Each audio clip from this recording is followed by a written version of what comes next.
Vilija Mačėnienė. Klausykite, jūs čia taip žiemą su vaikais sportuojate, sporto salės mokykla neturi? Taip, kol kas neturi, nes kultūros namai renovuojami. Seniau sportuodavom tenai, o dabar jau porą metų daugiausia dirbam va čia. Kūno kultūros pamokos turi vykti bet kokiu oru. Taip, bet kokiu oru, bet vaikai mūsų labai užgrūdinti ir jie labai mėgsta ir žiemą, va taip žaisti. Būtent futbolą. Kai nebuvo sniego, matot, mes turim krepšius, mes žaidžiam krepšinį, mes žaidžiam kvadratą, nes čia yra danga padaryta šią vasarą, va šitą aikštutę.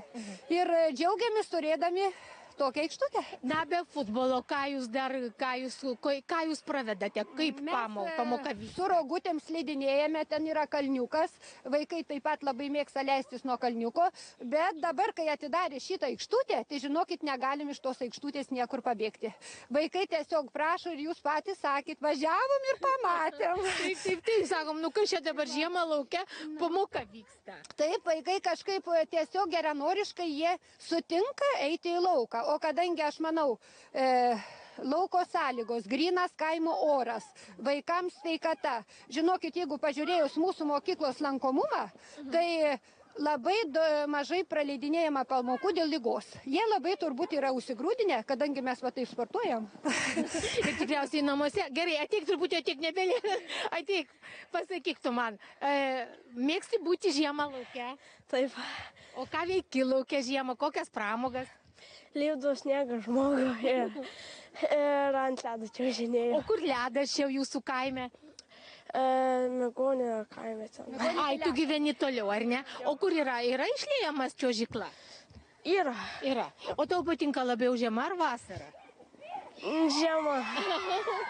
O kūno kultūros pamoka lauke patinka? Nesušalė? Ne. O paskui jie, jeigu labai sušyla, kaip mokytoja, jie atsivesina ar nesuserga atėję į vidų karštą? Nu, žinokit, tikrai tų mažai sergančių, kažkaip nepastebėjom ir tėveliai nesiskundžia. Kol kas jau porą metų mes va taip daugiausia sportuojam, bet negirdėjau nei iš vieno tėvelių, kad man sakytų, kad vaikučiai serga, kad neveskite į lauką. Aš tikrai labai džiaugiuosi šitą mokyklą ir tais vaikais. Matot, tai jums smagu čia ir dirbti. Kita mokytoja, Danguolė Vaičiūnaitė, tai šitaip išsilakstė, vaikai ateina į jūsų matematikos pamoką ir jūs negalite jų nuraminti tikriausiai? Ne, tikrai nuraminu. Vaikai keletą minučių pabūna ramiai ir jie tikrai nurimsta ir galiu vesti pamoką kuo puikiausiai, nes tai yra nuostabus vaikai. Nu, kuo jie tokie nuostabus? Jau dabar sakysite kaimo?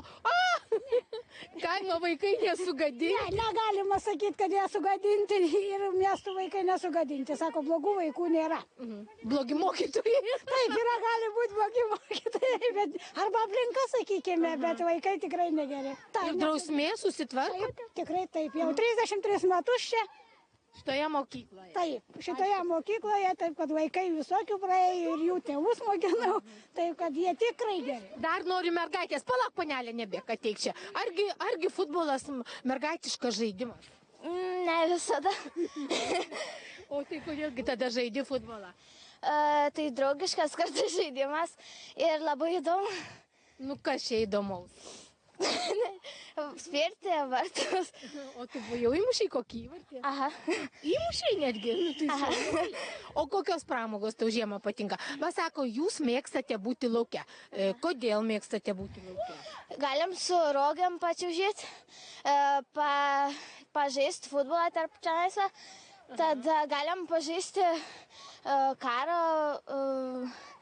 Slėpinių gal? Aha. Arba galim pasidaryti urvą kažkokį. Urvą? Įsikasat žiemą urvą? Aha. Tai jums netrūksta čia, jums nenuobodu? Ne.